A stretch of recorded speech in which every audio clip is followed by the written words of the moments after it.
Morning. Good morning, coffee moaners. Hi there. Sorry we're late. As you can see, I was not ready at the time we were supposed to be going live, and then we had dreadful news whilst I was on the live. We hadn't seen this, and in fact, it's. I think the story has only just landed, hasn't it, Mark? Because it says on Middle East Eye, it's a developing story. So you may or may not remember Khalid Nabhan, who was the grandfather of an adorable little girl called Reem. I think Mark's got the photos here. Yeah.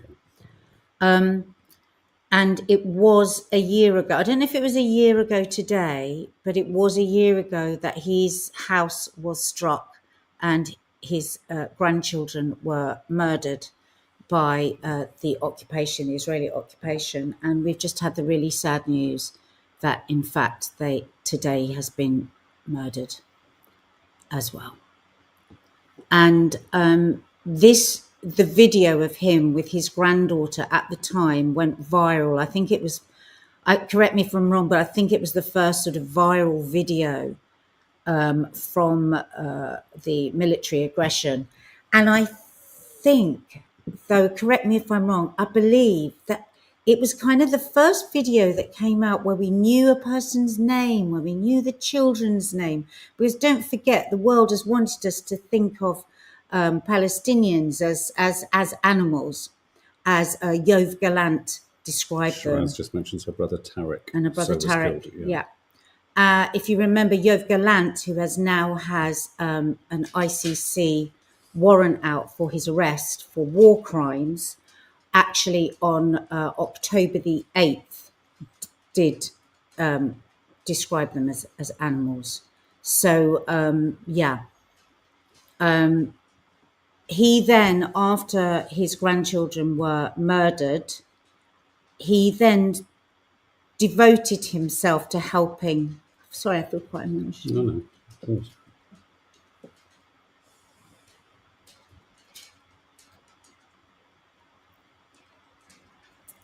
Devoted himself to helping people in Gaza, putting himself at risk.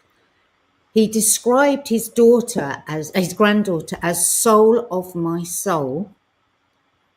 And he's within Gaza, they call him the grandfather of grandfathers. This is a huge blow for people in Gaza. This is just another horror story within a million horror stories. And he was the poster boy, if you want. He was the poster guy for the fact that actually, believe it or not, Gazans are human beings. And even as I'm looking at his photo here now, Mark, and I'm looking at his head dress and his beard, and I'm thinking, because of the incredibly brilliant, genius job that the West have done to plant into many Westerners' heads that anyone that is in any way Islamic is a terrorist. I'm thinking now of like probably the millions of people across the world that will cast their eye across this man's photograph and just think, oh, terrorist. And it breaks my heart because he was a granddad, he was a dad, he was an upstanding man within the community in Gaza. He was a man who turned his agonizing grief into something positive by helping his community. Now, it is a developing story. We don't know. Of course, at the moment, the rumours are that he was targeted. Well, we know that the occupation target people because what was it that, oh God, what's her name from Eurythmics posted yesterday? Annie Lennox posted yesterday, I think, 1,500 medics have been murdered in Gaza. 1,500. Imagine that being accepted anywhere else. But you know what? Wow. If this was one medic in Syria that had been killed by Assad, with front pages everywhere. Because what's happening at the moment is the world is now just turning all of eyes just onto the monster that was Assad, forgetting that the monster that is Netanyahu who is starving and murdering and injuring in the most horrific way men, women, and children. So that we don't talk about him and we don't remember him. So we just have an Arab face. He was a monster, Assad. He was a monster. He deserves everything. But Netanyahu is also a monster too. And God rest his soul and may rest in peace. Khalid. I think it's kind of splitting hairs, even asking the question of whether he was targeted. Every Palestinian is a target. Yeah. Every single Palestinian is a target. Every Arab is a target to the Israelis. Yeah. I mean, I think don't forget they're all just one mash of things. Arabs. I think what's really disturbing about the Syrian aspect to all of this is we've already talked last week about the barefaced hypocrisy around. Oh, we can redefine what makes a terrorist group if they're doing something we kind of like in the West. We'll only take it so far. We'll push as much material and content and reports and journalism if it focuses on barbarism by a so-called Arabic leader or nation. We'll talk about Arab Springs when populations are fighting against their leaders. But the fact that the Western press has an unedifying appetite to show the horrors which are have been done in Syria to its people, but has zero capacity, compulsion, or interest in validating the material that is coming out and has come out of a genocide that's happening in Gaza and the settlements in the West Bank. And Netanyahu yesterday declared that he is going to increase settlements in the Golan Heights. Talk about it's a surprise. This is like an opportunistic. What a thief! This is like an opportunistic Dirty mugger. Thief. This is like an opportunistic mugger seeing a grandmother on the floor and going in to nick their wallet. No conscience.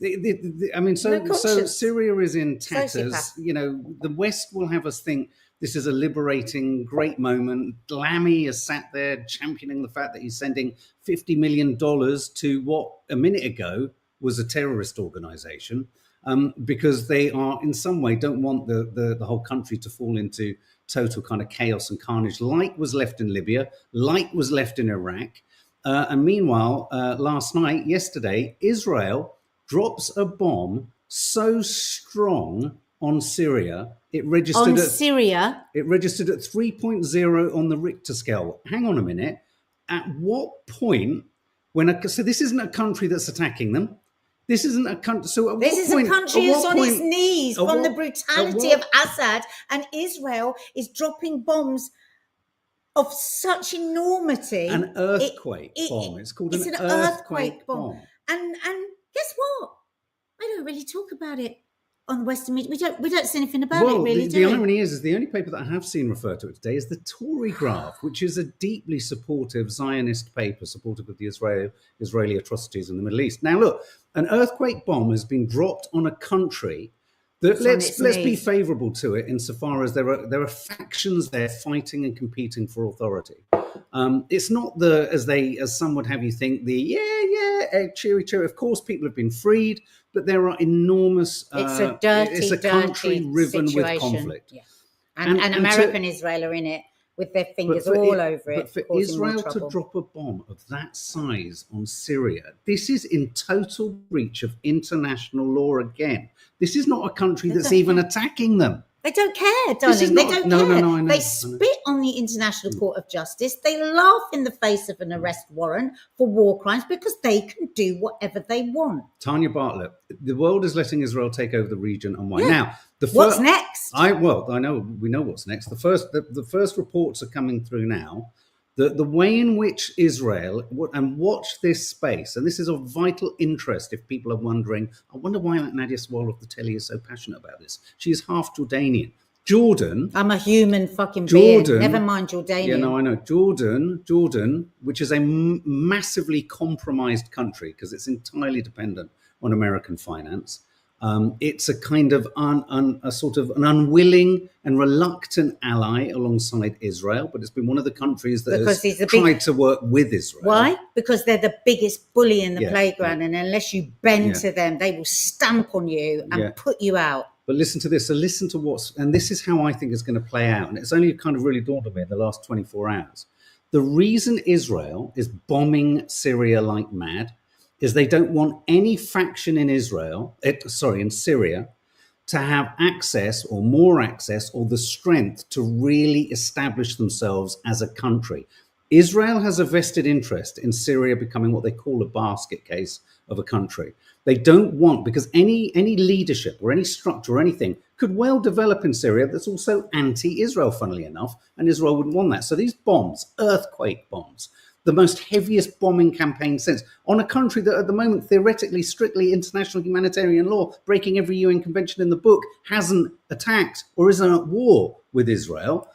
So they're bombing it to ensure that it stays on its knees. But why also?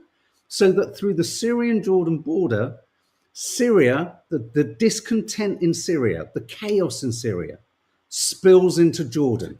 There's been, and let me really want to finish this thought. I've often said to Teddy and Nadia's mum and Dina, we've talked about what Jordan's position in all this.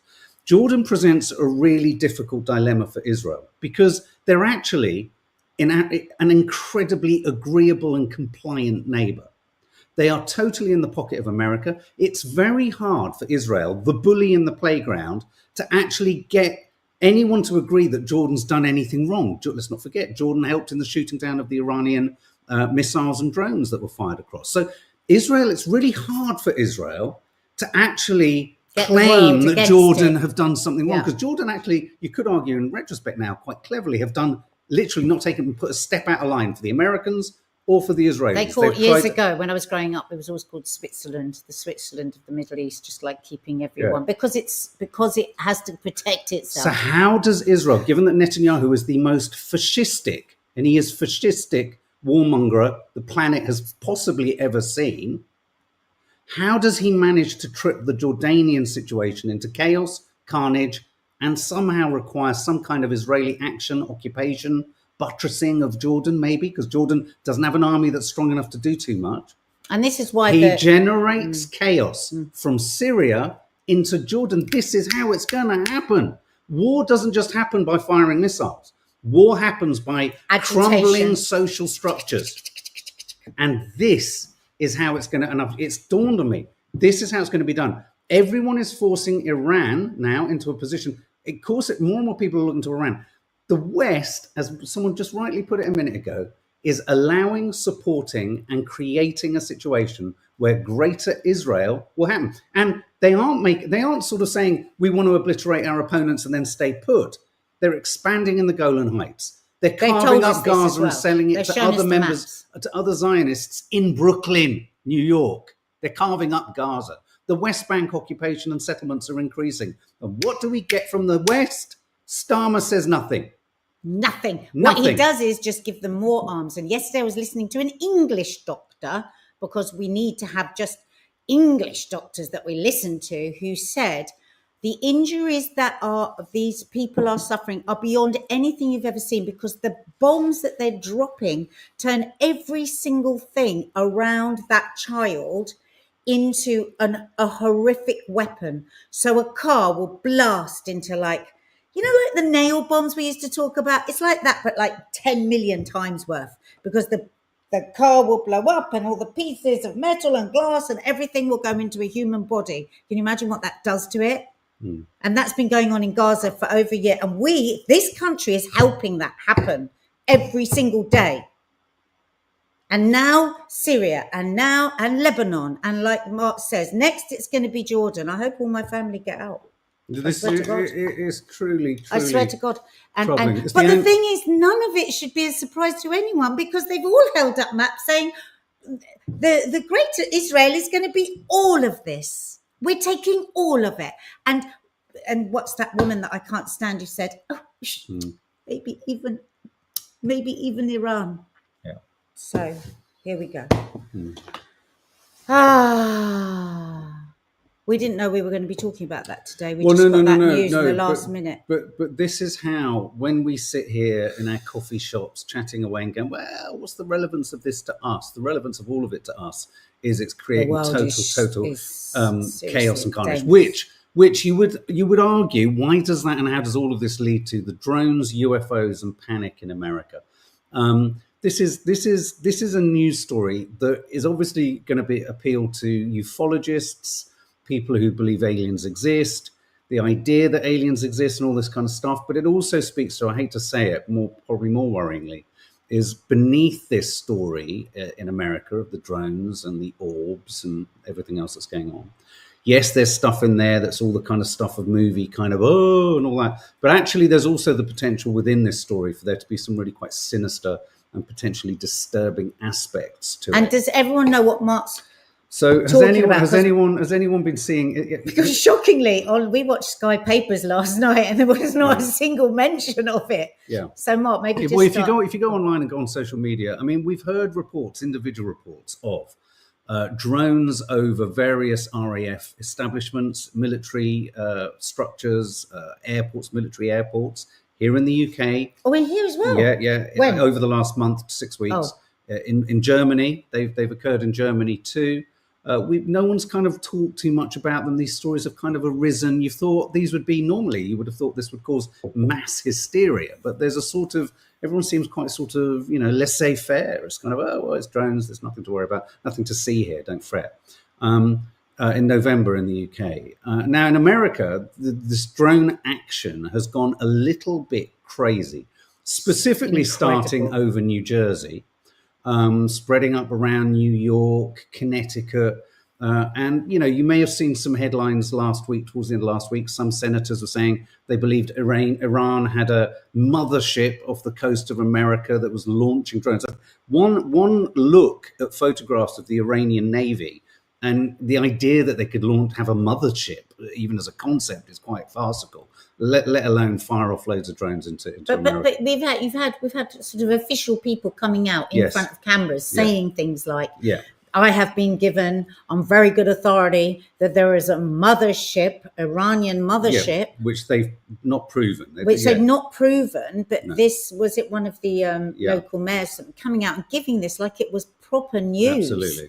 And that along with what some of Trump's people are leaking out, it creating a kind of panic. Trump saying, if the Pentagon can't say what this is, then we need to start shooting them out of the sky. So now, I mean, again, I was going to get causing panic. Yeah, I was going to get to all of that. So the idea is that so at first these were kind of, it's drones, and then a particular clip that caused a little bit more concern and made the topic a little bit more sort of sophisticated than possibly a kind of hostile state. I think a lot of the chat was it would be a hostile state, generating drones. Hostile state. I mean, what does that mean? Is it Russia? Is it China? Is it Iran? And all this kind of stuff. Then ABC News filmed this. Idea what it is, if it's a natural phenomenon, because it could be, but this is why so many municipalities are now asking people to reach out and send their videos to them or to experts who might be able to sort out what they're seeing in the skies. But I guarantee there are so many people looking up and making those recordings because this mystery is one that needs to be solved. For now, we're live. 7 Eyewitness News. Now, the reason I showed you that is that's what I think. I think there are two things at play here. There are drones, and of course, many people are going to think, well, of course, they're drones, and they're drones. And the Pentagon has said this really strange thing. I'm just trying to pull in the Chuck Schumer clip, which I'd forgotten to send. Should I fill in with the Pentagon? Yeah. So the Pentagon have come out and said, it's not. Do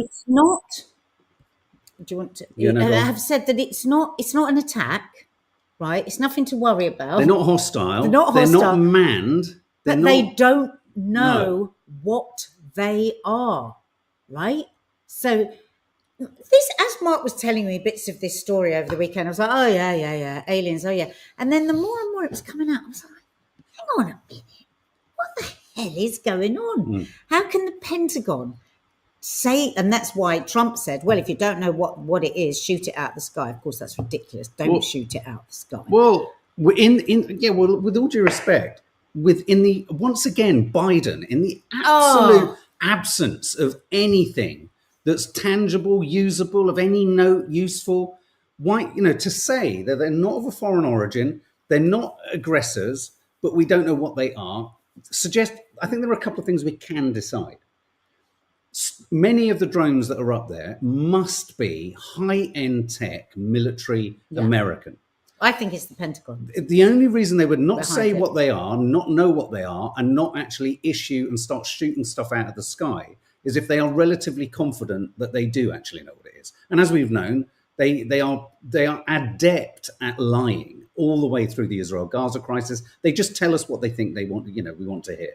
So let's assume they are. So most of these, people keep coming on going, but they're drones. They're not playing. They're playing. Yeah, we know they're drones. The orbs are one other aspect. So here's some of the theories, and I want you guys to tell me, because I'm not too sure which one it is. No one knows which one it is. These orbs, and I just want to show this just to give a little bit of more qualification. Did you see this footage at Manchester Airport? I think towards the end of November. This is an orb on the tarmac, which was then, these are photographs. This was an orb taken by pilots just hovering over the tarmac. Taken by one of the pilots of an orb simply floating in the air. Now, whatever we think, it all sounds a bit crazy, all looks a bit stupid and mad and insane. But could there be genuinely strange, unidentifiable things upstairs that the drones are up there interrogating? There is footage over Phoenix, Arizona, of a drone approaching an orb and being shot down. It's not particularly clear, and it falling to the ground. There was a pilot that said he was flying and there was something coming towards him at 400 miles an hour. Yeah, very fast. And then it reversed at the same speed, and he was totally freaked out. So things are odd. My theory is, I think one of the most terrifying people on the planet at the moment is Biden, right? And I think that the Democrats, with a very moral high ground, believe that they need to save the world, even though they are committing a genocide at this very moment in time. And they need to save the world by disallowing Trump to come in. And they're creating a kind of chaos so that they can stall his entrance into power. Yeah, that's what I think. Sorry, thank you. Is that what you think, Mark? I don't know. The only part of the whole thing, that confuses me is the orb thing, because that's the part of it all that seems a bit, what's going on there? The other possibility, and I don't know what any of you think of this. This is the suggestion. Has anyone heard of Project Blue Beam? Project Blue Beam, and this is an idea. This is a conspiracy theory. Project Blue Beam is a conspiracy theory which suggests that the government are going to manufacture and create a not real threat to America, whether it be alien, extraterrestrial, or a hostile state, in order to enact a sort of martial law of sorts. And many supporters of Trump, etc., saying this would be a means and a way to prevent him from getting into power in January, because there is such pathological fear that because he breaks the rules, essentially, because whatever you think of Trump, he's anti-establishment, isn't he, in every sense of the word. So there's that idea. That's Project Blue Beam. This is a manufactured narrative being created to throw the American population and the world into panic so that America can enact some kind of end of days control. That's what I think is happening. And that's what Nadia thinks is happening. Now, I hate to say it, the story that I've read a lot about, and even Joe Rogan has kind of said that this account genuinely worries him. I didn't realize that since the fall of Ukraine, there are something like 6 nuclear warheads loose on the planet. It always makes me think of, do you remember that film, We've Lost a Dinosaur is Loose or something? There was a dinosaur do you remember that film? It was Lost. We've lost our dinosaur. So there are 6 nuclear warheads. One of the other kind of possibilities of what's happening is that these drones are essentially out there sniffing heat seeking and sniffing for radioactive material, because there's a belief that a radioactive warhead has made landfall in America from Ukraine. Now, that in and of itself would be petrifying to the American population. There could be a weapon of mass destruction. It could be a dirty bomb. I.e., are they all up there trying to monitor a potential terrorist attack of some form? But then there are others who suggest that if that's the case, it's not necessarily even being done by an adversary or an opponent. It's actually itself also being created by the American state. So, the point here is, as Biden I've always worried that Biden and Blinken together look like they've been possessed by the same aliens that were in that series V. I expect Biden, and wouldn't be surprised if his very prosthetic looking aged skin and flesh, if he were to pull a zip down the center of his face and a lizard appear, it would be entirely believable. It would be entirely, viable for him. And Blinken being this sort of strangely automaton-like. And then if you think Netanyahu, they all have a sort of Netanyahu, Blinken, and Biden all have a flaccid, dead, fleshy feel to them. I wouldn't be at all surprised if they're all kind of strangely possessed. And I do remember someone. Now this is not what I'm seriously saying, but this is where we're at. And I do remember someone in the various kind of Senate hearings around NASA and alien technology and all this kind of stuff. One of the kind of whistleblowers said something along the lines of, "They're already here." So so when one flows in one direction, one ends up thinking, "Oh, conspiracy theory." Now, could there be? Here's one final argument about this whole conspiracy thing, because so many things have been revealed. We have been awakened by in so many ways by things like the Israel-Gaza war conflict, by COVID. The manipulation of us by our governments is quite sensational. And so I worry and I wonder whether this marginalizing and characterizing of anyone who believes anything outlandish is somehow a lunatic.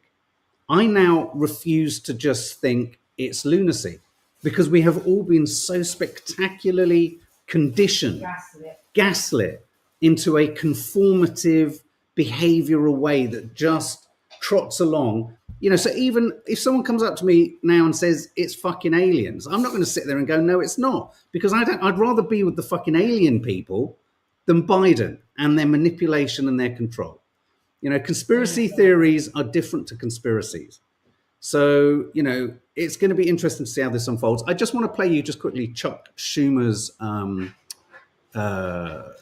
statement. So just going to play this quickly. The author of the UAP amendment in the 2024 National Defense Authorization Act, you, among anybody, should be calling these what they are. We don't know they're drones, correct? They are UAPs. Why? Why aren't they being called UAPs? Because we don't know if there are UAPs. We don't know what they are. That's what we're trying to find out. Identified, of course. Nobody knows what they are. We have to find out. Senator, yes. Are these U.S. military drones? We don't believe we do not believe they are U.S. military drones, or the military would have told us that. Why haven't precautions been taken sooner? Why now? Why haven't precautions? Well, all of a sudden, they're in the skies all over the place, and so we got to find answers. And then the legislation will provide much more authority as to where and when drones can fly. Right now, there is no authority to that because there are so many hobbyists and everybody else who flies drones. So you got to figure out how to do it. Have you spoken with top government leaders about the possibilities involved with non-human intelligence? Look, we have spoken with top government leaders about finding the answers to what these are. We don't know what they are. No more, sir. Straight from Chuck Schumer. We don't know what they are. We know that they're drones, but what are the orbs? All this kind of stuff. So anyway, the speculation goes mad. We're going to have to skedaddle now.